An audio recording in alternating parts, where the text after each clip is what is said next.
Welcome, all you amazing souls, to your Aries new moon reading. And of course, we have a beautiful picture here of the Aries new moon, which it says in the bottom, go for it. And this card that comes from this beautiful deck, the Moonology Manifestation Oracle cards. And I do list all the cards I use in a reading in the description box below. If you're like me, I see so many beautiful decks out there, and I'm like, I want that for myself. So I have over 100 Oracle decks and over 20 tarot decks, and I'm okay with that. So if you want any of those are in the description box below with links over to Amazon. So I love that. Of course, the Aries new moon is bringing this beautiful, just tons of opportunities. So opportunities abound. You know, we get to step through those opening doors that are going to be coming around for us around this Aries new moon. So the energy encourages us to have courage, to step towards our dreams, to chase those dreams like with a little childlike enthusiasm, and know that they'll be satisfied. There's really this energy of less planning and more action, right? So we don't want to spend all of our energy on the planning stage. It's like, make some plans, but focus on action around this new moon. Use that energy that's available for us to do that. And, you know, believe that there's divine timing that's coming in for things too. You know, make the plans, put action, but for the results, don't focus on the results. Focus on the energy you're putting into the moment, into that current action. And as a little kind of ritual or a little action that you want to do, you can light a candle, because Aries, of course, is fire sign. Got all the candles going here too. You know, light a candle and put your hands over your heart and just affirm, I am on the right track. And then for this reading, we're going to ask, where can I take more action in my life? You know, is that towards my dream, or what advice can we get from the Creator and Spirit around where can we put more action into our lives? So we're going to jump into the reading specific to your sign right now. All right, all you Scorpios, this is your reading for the Aries new moon, and we're going to start off pulling a card from the Wisdom of the Oracle, and this is just going to be the advice that the Creator has for you on what you could put more action into in your life, if you so wish, right? It's only advice. You never have to do anything that you don't want to do. All right, so for our Scorpios, what would you like them to know? What advice? They want you that one right there. And you have co-create, number 40. And I love that. The cheetah and the little owl sitting there. Beautiful. And we'll put that over here. And let's see what energy comes with this for you on where you could put action. Obviously, co-creating something together sounds amazing. Let's see, here we go.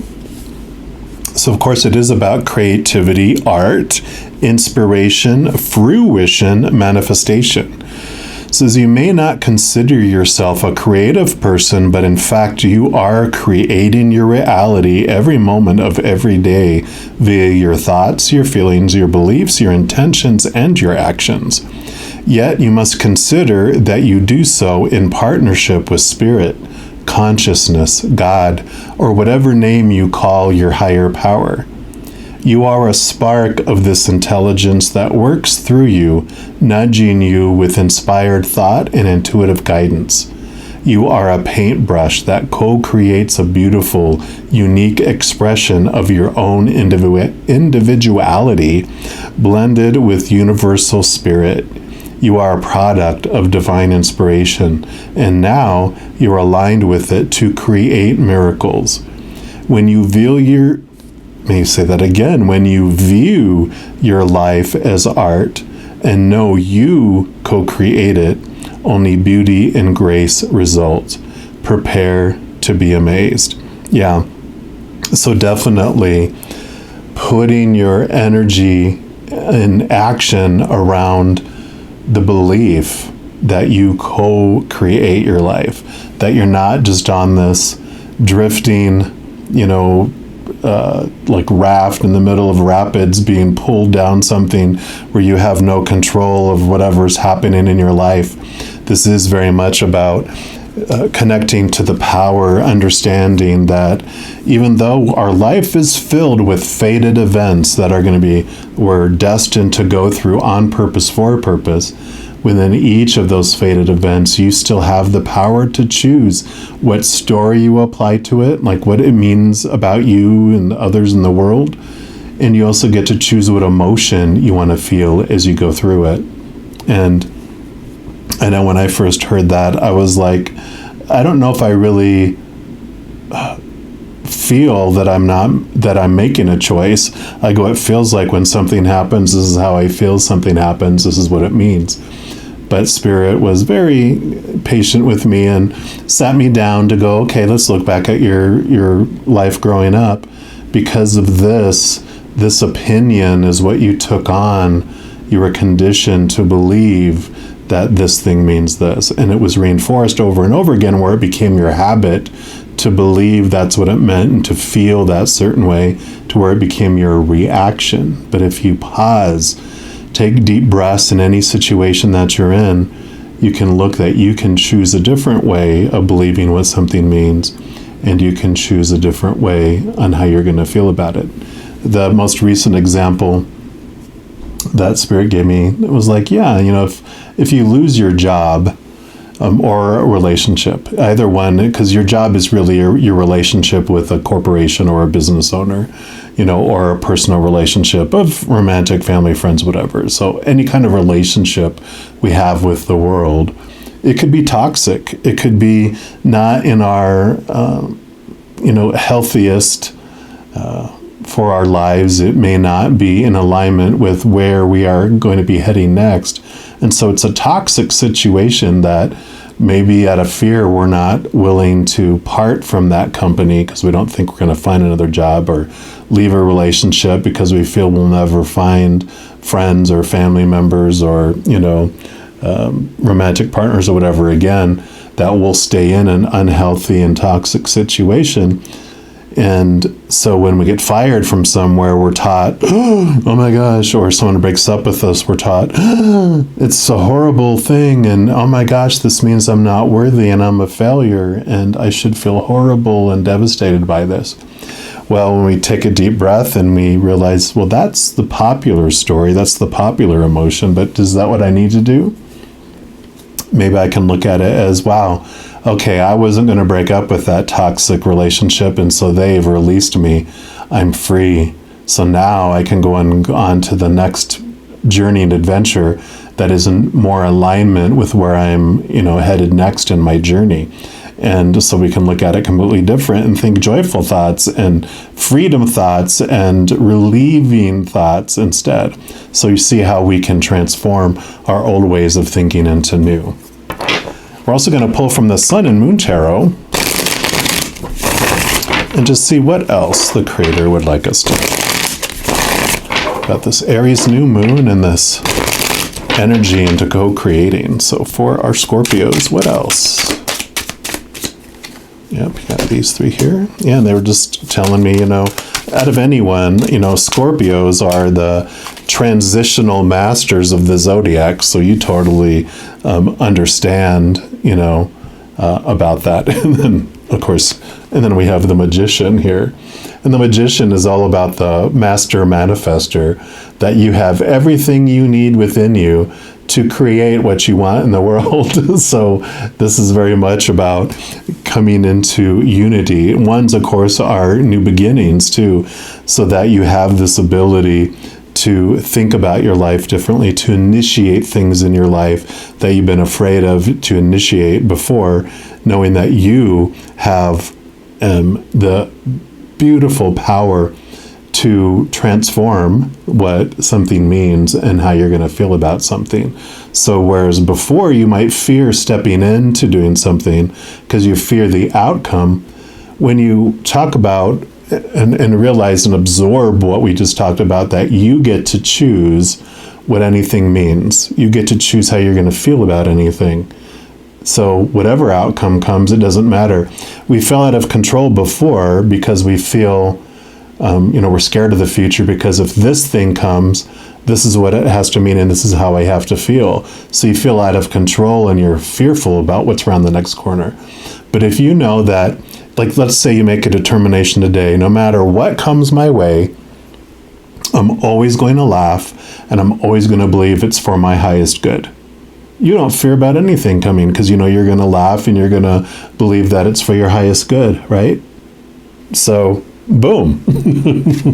And then you have the Prince of Cups. And here we have the new moon in Aries. And the cups are your emotions.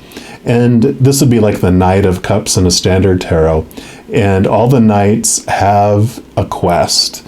And this knight's quest is the Ace of Cups here in his little hand, which is about finding the ultimate emotion, the ultimate feeling of wholeness and completeness, right? Which is in this chalice, because that chalice, it's the Holy Grail. It's full of the living waters. It's full of the essence of the unconditional love of the Creator of all things. And so this is showing this movement and this pursuit and this action towards finding that higher unconditional love. And that works so well together, because when you're looking at co-creating, one of the biggest thing is it's like going into partnership with someone, right? Well, what do you think about the partner that you're involved in life in? If the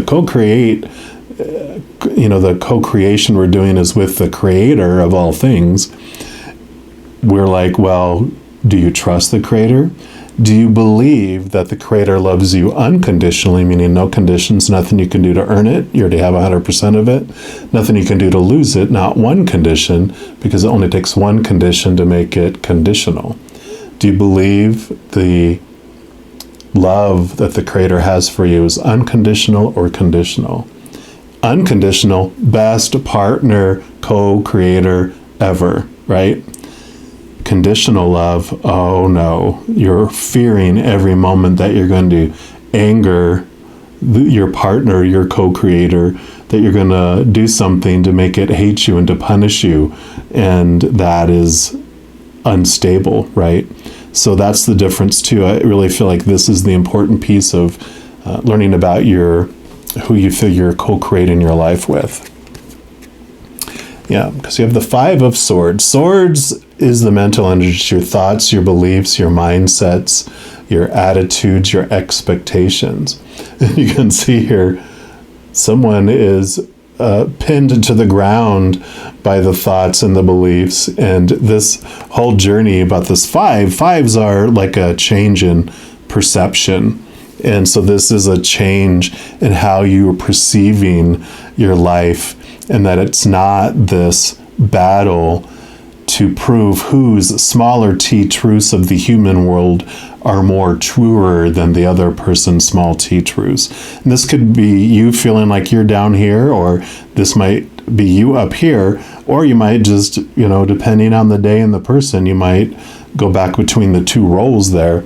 But you move from this feeling like you have to prove, that your worthiness and, all these beliefs that you have, all these expectations, because you do have the Three Swords down here. The Three of Swords is known as, I call it the expectations card. Normally it has like a huge heart on it with the three swords stuck in it, which represents our disappointment and our pain, all those feelings we feel when all those expectations we have in the outside world are not met. And that is that disappointment's the fear pricking our heart and sending us into fight or flight mode. But you see, this person holds the Two Swords, and the Two of Swords card is about understanding that your thoughts and beliefs come from two sources. One is from our human side, that fear-based individual in fight or flight mode, and the other is the real person, the real us behind this character that we're playing on this physical plane. this powerful, supernatural, eternal spirit being made of unconditional love. And so it shows us that we have two places that we grasp our thoughts and beliefs from. The capital T truths of the higher world that are really true, and the small t truths of the human world, which are illusion. And so this transformation that comes as you connect more to the higher realm, as you connect more to the place of unconditional love. You have this release of all these beliefs you have about who you are and what you're able to create, and all these beliefs that you can be defeated, these beliefs that you can be small and powerless, and they get replaced. So you get to embrace your magician and see the power that you have in co-creating your life with the unconditionally loving creator of all things. Yeah, because here's your power. Boom, boom. Like I was just saying, Four of Pentacles. Pentacles is about your pursuit of your worth based on the outside world. And the 4 is a very powerful number because 4s are like a table. 4 solid legs. It's a very solid foundation. And so this is about you regaining or obtaining, remembering is probably even a better word, your true worth and your true power, your pricelessness. When you got card number 40, when you add 4 plus 0, you get 4. And so I really feel like these 4s is what this is about, is really getting into tune with your true power by connecting to your trueness. Yeah, and then you have the Hermit, which is perfect because the Hermit, they go internal to find find true wisdom and true knowledge, and they usually have a lantern. Does this one? I don't know if this one has a lantern in it. I don't see a lantern in this one, but it is about finding your true brightness, because usually they have a lantern with a star in it that lights your path, and that star is you, your higher self. It allows you to connect to your higher self and see the true wisdom, see the light on your path, see those capital T truths that we were talking about. So this definitely, the Hermit is about making sure you do take time away to yourself in pursuit of your higher truths, getting away from the chaotic noise of the outside world. It doesn't mean that you have to become a monk up in a mountaintop, but it definitely is this encouragement to spend time with yourself, by yourself, because that is where you find that freedom. That's where you find this new worth, where you get to find those truths, where you get to find that love, and then you find your power, right? And then you have the Universe card, which is normally the World card in the Standard Tarot. And because it's the Major Arcana, it's the last card in the Major Arcana. This is about endings of major cycles and new beginnings. And I love that because it really represents, you're moving out of this old way of thinking, like we talked about in the beginning, where you're on a canoe that's out of control and you're just being whisked down a flooding river, like you feel like you have no say-so in your life, to totally opposite, where you feel very empowered in your life. And they did want to pull the bottom card here. I don't know what it is yet, because this is what you don't see about this situation here. Yeah. The Queen of Pentacles. And again, Pentacles is about your worth in the outside, and the Queen of Pentacles is kind of like the Empress in that she's about Mother Nature, Mother Nurture, self-nurturing yourself. And it's about abundance. It's about wholeness. It's about completeness. And she really also, in addition to having this very earthy grounding energy, all the queens also have a water energy, which is about connecting to your emotions, about connecting to the higher realms too. So I love the grounding that's coming in here. So what you're not seeing about this is the true abundance that you can have, and this limited thinking that you have is going to be removed because you're able to see this. It's like if you're lost in a desert and you see a mirage, what you think is a mirage, and you're like, that can't be real, it's just a pipe dream that I have. But as you get closer to the mirage and you trip over a tree and you're like, or you run smack into a tree, you're like, oh wow, this is real, and you don't see that coming. It's like your dreams are your true dreams, not the dreams of the supposed to's and shoulds and needs and have to's, but the true life that you want to create that you didn't think was possible is what you don't see yet. And I love that, because that means it's possible and clarity is coming, and all it takes is this connecting to the power of who you really are. I love this for you, Scorpios.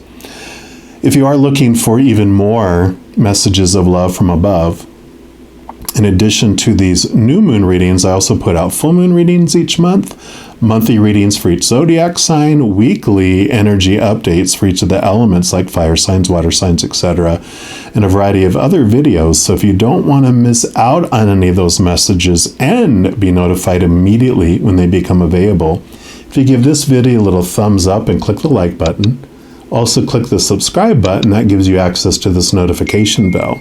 And when you go in there, if you just select the all option, then you'll be notified of any new videos that come out on this channel. Also, doing those things helps spread the love. Because when you like a video, you share a video, you comment on a video, or you subscribe to a channel, the YouTube algorithm gets so excited it wants to share videos on that channel with other people as well. So if you feel inspired to do any of that, I am grateful. Also, these are general readings, and if you're wanting even more specific information for your life, I do currently offer personal readings, and all that information is listed in the description box below. All right, all of you Scorpios, as you go through this beautiful new moon and every moment of every day of your life, please know that you are unconditionally loved by the creator of all things, and of course, I love you too. Have an amazing new moon. I'm sure I'll be talking to you very soon, but until then, you hang in there and you take care.